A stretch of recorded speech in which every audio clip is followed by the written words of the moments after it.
was no big deal. It was just a little discomfort in the ears. He had to take some medicine, and that was it. Fast forward to adulthood. You go to the doctor and they tell you you have an ear infection and you are absolutely miserable. It's amazing how resilient children can be with some of these illnesses. We're actually going to take a look at a patient that we've seen in these videos before. This patient suffers from adult chronic ear infections and utilizes PE tubes. You can see a little glimpse of it right there, that little blue back by the eardrum. We've worked with this patient for many years. What we're removing is a combination of earwax and some drainage from the middle ear. So as we get this stuff out of the way, we're going to be able to see the eardrum. We can see how it's a little bit discolored. And then we can see the blue PE tube. It's almost like a straw sticking through that eardrum. Every time we see these, we always try to record the video because PE tubes in adults are not nearly as common as PE tubes in children. Look at all that came out. As we look back in, again, we get a great view of the eardrum. So why do we use pressure equalization tubes for adults? Well, they basically help to prevent ear infections.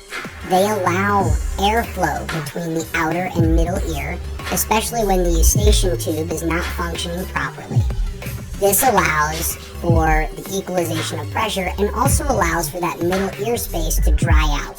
When the fluid builds up in that middle ear space and the eustachian tube's not working, the fluid has no place to go. It just sits in the middle ear, causing some major issues.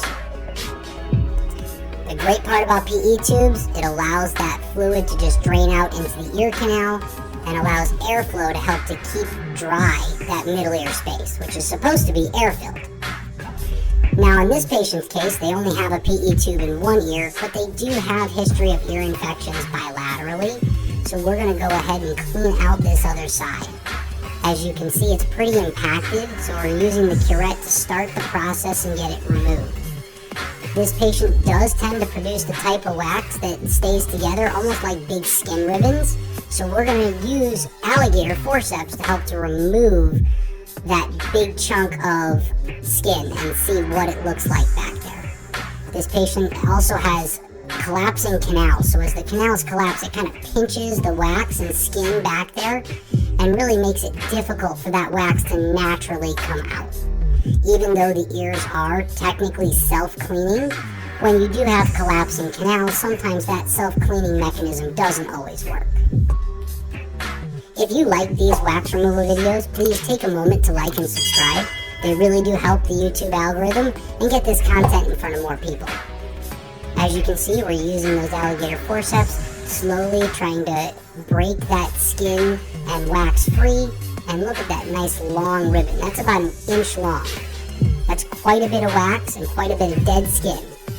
As we look down, we can see the eardrum, and we definitely see a little bit of irritation where the skin was attached. Given this patient's history and knowing that they're going to be going back to see their primary care doctor